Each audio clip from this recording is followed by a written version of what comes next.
so that I don't have to get emails coming. The question is, Sheikh, why do you no longer visit Britain? And why do you no longer visit the United States and Canada and Europe and Australia and these countries and India and now even Pakistan? There are large numbers of Muslims in these countries who would dearly love for you to come. Even France, where they speak French. And they are constantly inviting me, and I am constantly declining. And they want to know why. And my answer is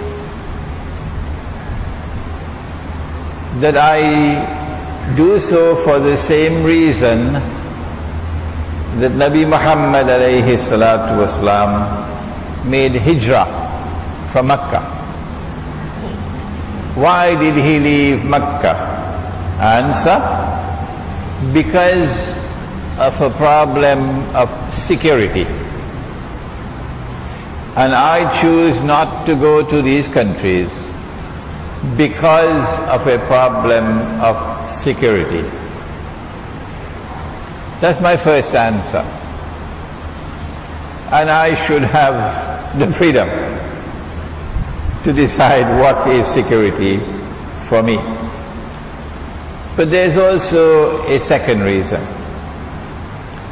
And it is this, that in these countries you have governments which have sent their armed forces into Iraq, into Afghanistan and other countries.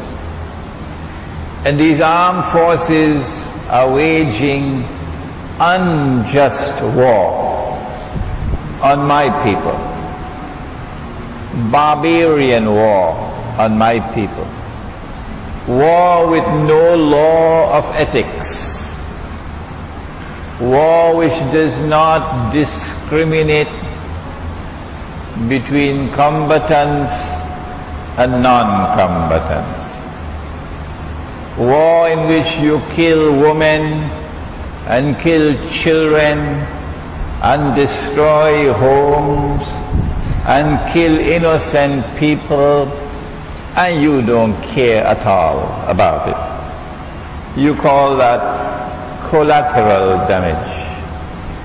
Islam has a higher standard of morality than that.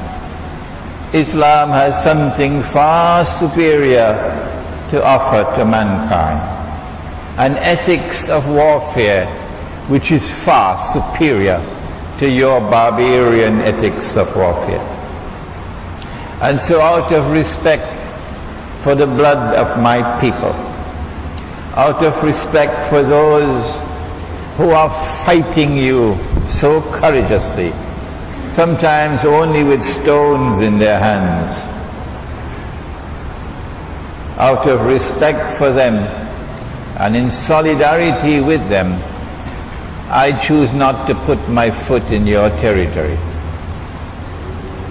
I do not do so with arrogance. I do so with profound sadness, because the civilization which today controls the world is now being hijacked and being taken on a road which will destroy all of mankind. The next question is, why don't you visit Singapore? And while many of you already know it, there are some who do not. And so let me make an explanatory comment.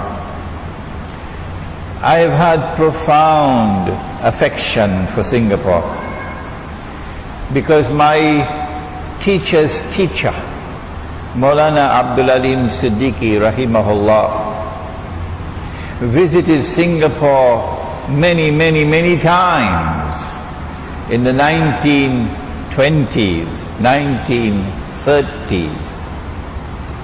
And indeed, there is a masjid in Singapore which has been built and named Masjid Abdul Alim Siddiqui, rahimahullah. And his student, Maulana Dr. Muhammad Fadlur Rahman Ansari, who was my teacher. He was sent to Singapore in 1935 when he was just 21 years of age, to spend 1 year in Singapore preaching Islam. And because I am the third in the line, I always had this desire in my heart to visit Singapore and to continue the work that they had begun. I visited Singapore for the first time in 1988, and I was very warmly welcomed by the Muslim community. And I continued visiting Singapore until 9/11. And by that time, by Allah's kindness and grace, I had already become perhaps the most popular speaker on Islam in Singapore in the English language. But when 9/11 took place, the Muslim community of Singapore responded by flooding to my lectures in such large numbers that no hall could accommodate them. And people would have to go back home because there was no space in a huge hall. The government of Singapore responded through the organization that they controlled by then denying me a permit to speak. That is Singaporean democracy. So I'm not allowed to speak. I can enter the country, but I cannot speak. Shame on you, Singapore. Shame on you. I don't speak with bitterness. I speak with sadness that you should deny a scholar of Islam the freedom to speak. So then we chose to use a small room that could accommodate about 40-50 people. And I would give a talk for about 45 minutes, and they would leave, and then another group would come. But there were 300-400 people outside waiting to come. So then I got a message, you're breaking the law. Well then, we started giving talks in people's apartment, in the sitting room with about a dozen people present.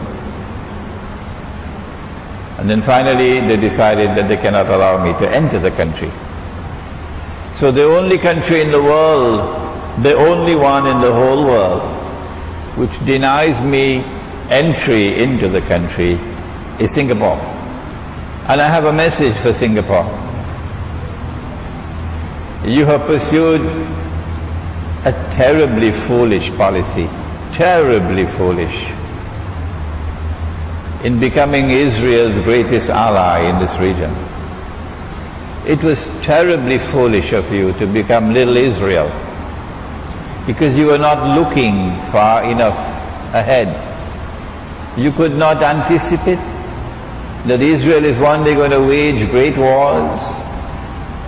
And from the time Israel starts these great wars, this entire region in which Singapore is located would be in flames, in flames.